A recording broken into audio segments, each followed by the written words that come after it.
बारामूला के ब्लॉक बिजामा के मोकाम पेरन क्षेत्र में बादल फटने की घटना के बाद आई बाढ़ से कई परिवारों को अपने घर छोड़ने को मजबूर होना पड़ा।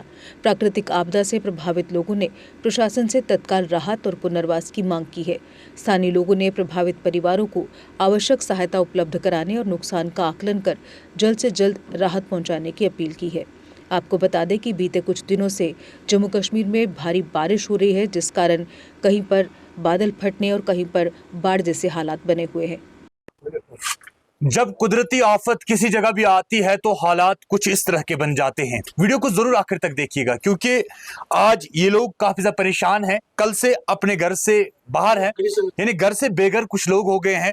इस वक्त में तहसील बूनियार के मुकाम पीरा इलाके में मौजूद हूँ। यहाँ पर जो है काफी सारे लोग घर से बेघर हो गए, क्योंकि कुदरती आफत है, कोई इसे टाल नहीं सकता, अल्लाह की मर्जी है। लेकिन एडमिनिस्ट्रेशन से गुजारिश है कि इन लोगों की तरफ तुरंत ध्यान दिया जाए, क्योंकि जिस तरह से जो है एडमिनिस्ट्रेशन ध्यान दे रही है, क्योंकि कल से जो है अगर हम पुलिस महकमे की बात करें तो पुलिस महकमे की पूरी टीम है कल से इसी गांव में है, लेकिन बाकी जो दीगर डिपार्टमेंट्स है उनको भी देखना चाहिए। यहाँ पर जो है रेस्क्यू टीम्स होनी चाहिए थी जो इनको यहाँ से निकाले, लेकिन वो काम जो है यहाँ के मुकामी लोगों ने किया, वो काम यहाँ के नौजवानों ने किया, वो काम जम्मू कश्मीर पुलिस ने किया। ये जो आप देख रहे हैं ये कोई नाला नहीं बल्कि किचन है, और किचन में आप देखें कि किस तरह के हालात जो है वो बन चुके हैं।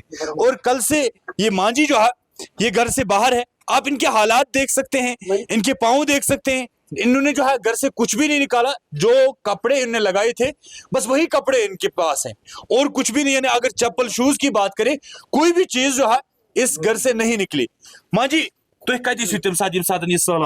बस बस छावजन तो ये नीच क्या नीच तो बे बोड़ जाम लड़का तो पे वो पे त्रट हर कुन त्रट पे तो मे वो अमस अमलालस मे खालो छावज तेर घर तो मे सैलाब यी सह बल ना कुन ताफ अच्छा बह वस पुलिस सत बह तोरस होकुन तो पत आव तो पे लोग पता कुस कोकुन गो ना ना कहें कहें कुरानस ना बस छावजन सत कह चीज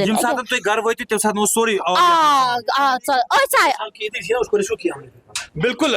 जिस तरह से महमूद साहब कल से ही यहाँ पर हैं तो तारीफ करनी पड़ेगी, क्योंकि जब नौजवान जो है अपना टाइम निकालता है, जब नौजवान अपना वक्त निकाल के अपना काम छोड़ के जो है इस तरह से गरीबों के काम आता है तो वाकई काबिल तारीफ और काबिल सताइश है। महमूद साहब क्या कहना चाहोगे? इसी घर से एक बूढ़ी औरत को रेस्क्यू किया गया। ये पांच फैमिलियां थी। इसी घर में एक बूढ़ी औरत थी। जब यहाँ से ये भाग के निकले, क्योंकि रात से हम थके हुए हैं, बोल नहीं सक रहे हैं, तो हालात ऐसे इधर हुए थे कि यहाँ पर पूरा चीख पुकार था, ये औरतें रो रही थी। तो इसी हालात में पुलिस भी यहाँ हमारे साथ मौजूद थी, एसओ साहब मौजूद था, तहसीलदार साहब भी हमारे साथ मौजूद था यहाँ। तो इन लोगों को जब हमने कोशिश की निकालने की तो उनके कुछ माल में वैसे फंस गए यहाँ पर। फिर हमने उनको भी निकालना, आर्मी भी इसमें हमने सपोर्ट आर्मी ने भी किया, मगर एक औरत यहाँ फंस गई। मैं आपको दिखाना चाहता हूँ। जब यहाँ से वो निकली तो यहाँ पानी चल रहा था, तो यहाँ इस जगह पे इस पत्थर के पास यहाँ से भी पानी चल रहा था, इधर वो फंस गई थी। फिर उसको हमने बड़ी कोशिश से यहाँ से निकाला, रेस्क्यू करके तकरीबन 5:30 बजे हमने उसको रेस्क्यू करके, एसओ साहब हमारे साथ हमरा थे, तो रेस्क्यू करके हमने उसको एक घर में यहाँ रखा। मोहम्मद अशरफ मास्टर जी है यहाँ पर, उनके घर में रखा। यहाँ महमूद साहब जितने भी लोग जिनके घर जो है इस वक्त जो इफेक्टेड फैमिलीज हैं, क्या उनको यहाँ से जो है किसी और जगह रिहेबिलिटेट किया? सर रिहेबिलिटेट यहाँ पर कोई सरकारी कोई एक इदारा नहीं है या कोई कम्युनिटी सेंटर नहीं है। जब यहाँ पर 97 में सैलाब आया तो यही पोजीशन थी लोगों की, काठल, मुकाम पीरान, मैया, तुर्कमाला। तो उसके बाद 2010 में भी आया। उस वक्त भी हमने उनके जो हुक्मरान हमारे थे उस वक्त उनको भी हमने रिक्वेस्ट की कि कम से कम इन लोगों को रिहेबिलिटेट करो कुछ जगह पे, या उनको कुछ कहीं ज़मीन दे दो, जंगलाती दे दो या सरकारी ज़मीन दे दो, जहाँ पर ये सेफ कहीं अपने मकान बनाएंगे। मगर आज तक ये 20 साल 25 साल जो ये सिलसिला चल रहा है, इनके पास कोई मुतबादल ज़मीन नहीं है जहाँ पर ये लोग उसी जगह पर फिर मकान बनाते हैं जहाँ पर ऑलरेडी सैलाब आया हुआ है, मगर जगह इनके पास कहीं नहीं है। हमने 12 बार अपने कंसर्न एमएलए साहब है यहाँ पर, मैं अपने सीएम साहब को भी रिक्वेस्ट करना चाहता हूँ कि चीफ मिनिस्टर साहब अगर आप इस वक्त कहीं पर भी हैं, हम आपको मोदबाना अपील करते हैं कि जम्मू एंड कश्मीर में एक उड़ी कॉन्स्टिट्यूंसी भी है जो ब्लॉक बिजामा में ये सैलाब आया है। जब आप पुंछ राजौरी पहुंचेंगे, जब यहाँ आप हर जगह गांधरबल पहुंचेंगे, बड़गाम पहुंचेंगे, सीएम साहब क्या आप यहाँ हमारे इस उड़ी एक दूर दराज एरिया जो बॉर्डर पे पड़ता है, क्या यहाँ पर कल से या आज कोई एमएलए उनका नहीं आया, कोई कंसर्न कोई उनका आदमी नहीं आया यहाँ पर? हम सीएम साहब से अपील करते हैं कि बराई मेहरबानी करके वो भी इस इलाके का दौरा करें और देखें कि इन लोगों की क्या हालात है। बहुत शुक्रिया महमूद साहब, बहुत शुक्रिया। अगर इस गांव की बात करें, जिस तरह से हम इस वक्त जो है मुकाम पीरा में मौजूद हैं, या काठल की बात करें, तो काफ़ी ज़्यादा नुकसान हो गया है। एक तो घरों का नुकसान जो आप देख रहे हैं, और साथ ही साथ जो है जो भी फसलें इन लोगों की हैं, वो फसलें जो है पूरी तरह से तबाह व बर्बाद हो गई, क्योंकि इस सैलाब ने जो है यहाँ से इसने रुख अपना मोड़ लिया है, नाले को छोड़ के जो है इनकी जमीनों से अपना रुख मोड़ लिया है, और उसके बाद जो है ये मकान इसकी जद में आ गए हैं। यहाँ से बिल्कुल 5 मकान के कहने के मुताबिक जो है वो इसी तरह से, उनकी हालात जो है वो इसी तरह से हैं। ये लोग अपनी पूरी उम्र की जो है जमा पूंजी लगाकर जो है अपना घर बसा रहे थे, अपना घर चला रहे थे, लेकिन अल्लाह की कुछ ऐसा ही जो है वो करना था कि आप देख सकते हैं कि यहाँ से ये मकान और यहाँ से जितने भी मकान है, या यहाँ से जो कौशल है, सभी जो है इस वक्त इस सैलाब के जद में आ गए हैं और तबाह बर्बाद हो गए हैं। आखिर पर एडमिनिस्ट्रेशन से भी गुजारिश रहेगी कि इन लोगों की तरफ जो है नजरसानी करें, ताकि इन लोगों को जल्द अज जल्द इनको कोई राहत मिले, ताकि ये अपने घर में जो है वो वापस आ सके। मजीद इस हवाले से क्या कुछ होगा वो भी आप नाज़रीन तक जरूर पहुंच। जी मैम साहब।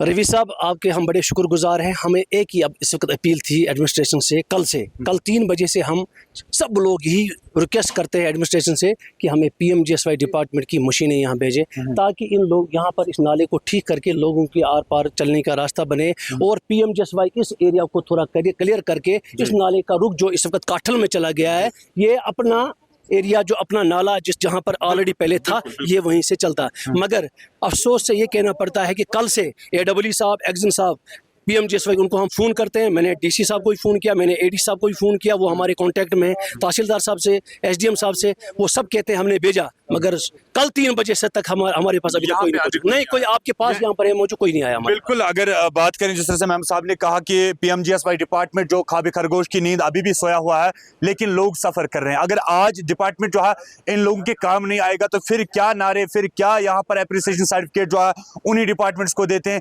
जो इन फ्लड प्रोन एरियाज में काम नहीं करेंगे, जो इस वक्त ग्राउंड जीरो पे काम नहीं करेंगे, जो इफेक्टेड फैमिलीज है जो उनकी जो है इस वक्त यहाँ पर उनके लिए काम नहीं करेंगे, तो फिर क्या फायदा है उन्हीं डिपार्टमेंट्स का। ये देखिए, आप यहाँ से भी जो है नौजवान है, क्या आपका मकान भी इज्जत में आ गया? जी सर, मगर जो ये कलवट बना है ना, यहाँ PMG वालों को हमने बोला उस वक्त कि इसकी जो नीचे पिलर है, ये पिलर 2 इसके बीच में मत डालो। उन्होंने माना नहीं, उन्होंने ठेकेदार से मिलकर पिलर 2 डाल दिए, लेकिन उन पिलरों की वजह से हमारा नुकसान, आपके घरों का नुकसान, हमारे घरों का नुकसान, फसलों का नुकसान। बिल्कुल बिल्कुल। आप देखिए कि यहाँ पे जो है जैसा कि पानी सैलाब का आया, ऐसी बन चुकी है कि लोगों की आंखों में जो है आंसू है। एक यहाँ पर आप देखें कि एक नौजवान, क्या ये रोना चाहिए था, लेकिन क्यों रो रहा है? क्योंकि कल को नुकसान जो है वो अल्लाह की मर्जी से हुआ, लेकिन कल से इसको देखने के लिए कोई नहीं आया। रोना तो इस बात पे आता है। जी खाली PMG वालों ने नहीं माना उसको। उनका जो यही था ना, उसको बोला हमने कि पिलर मत डालो। यहाँ पिलर जब आता है, बड़े बड़े बोल्डर आते हैं, इसको पिलर मत डालो, तो उन्होंने माना नहीं। ये सब गलती है PMG वालों की। बिल्कुल, यहाँ पे काफी सारे लोग जी जब नाला आया मैं पहाड़ी से देख रहा था, और इस पुल के पीछे सब रुक गया और लोगों की मिट्टी उड़ गई। बिल्कुल, सब जो है कल से ये बोल रहे हैं, जो कलवट बनाया गया है उस कलवट ने जो है पत्थर उसके बीच में रुक गए, जिसकी वजह से जो है नाले ने अपना रुख जो है वो मोड़ लिया। मजीद इस हवाले से क्या कुछ होगा वो भी आप नाज़रीन तक जरूर पहुंचाएंगे। जब तक के लिए मुझे रईस बख्शी को आप दीजिएगा इजाजत। अपना रखिएगा ख्याल। अल्लाह आपका हामी नासिर। सर, क्या आप इंजीनियरिंग के क्षेत्र में अपना सुनहरा भविष्य बनाना चाहते हैं? तो आपके लिए खुशखबरी है। जम्मू कश्मीर में तकनीकी शिक्षा का एक भरोसेमंद नाम बन चुका Yogananda college of engineering and technology Jammu लेकर आया है आपके सपनों को नई उड़ान देने का सुनहरा अवसर। YCT में BTech रेगुलर और लेटरल एंट्री के लिए एडमिशन शुरू हो चुके हैं। AICTE अप्रूव्ड और यूनिवर्सिटी ऑफ जम्मू एफिलिएटेड ये प्रतिष्ठित संस्थान सिविल, मैकेनिकल, इलेक्ट्रिकल और कंप्यूटर साइंस इंजीनियरिंग जैसे प्रमुख इंजीनियरिंग कोर्स प्रदान करता है। कॉलेज में छात्रों के लिए उपलब्ध है अत्याधुनिक सुविधाएं, जिनमें शामिल है modern labs, high speed internet, well equipped library, IIT Delhi के वर्चुअल लैब्स, IIT बॉम्बे के स्किल एक्सेलरेटर लैब्स, साथ ही ट्रांसपोर्ट जैसी सुविधाएं भी। YCT सिर्फ डिग्री नहीं देता, बल्कि छात्रों को इंडस्ट्री के लिए तैयार करता है। कॉलेज का प्लेसमेंट रिकॉर्ड भी शानदार रहा है। YCT, जहां बेहतरीन शिक्षा, आधुनिक तकनीक और उज्जवल भविष्य का मिलता है भरोसा। आज ही एडमिशन लें और अपने सपनों को दें सफलता की नई दिशा। Dear parents, I am very sure that your queries with regard to admission of the child in engineering stream shall be fulfilled by our faculty members. Please do visit us before seeking admission anywhere. Jammu Kashmir की खबरों के लिए जुड़े रहिए GK update के साथ।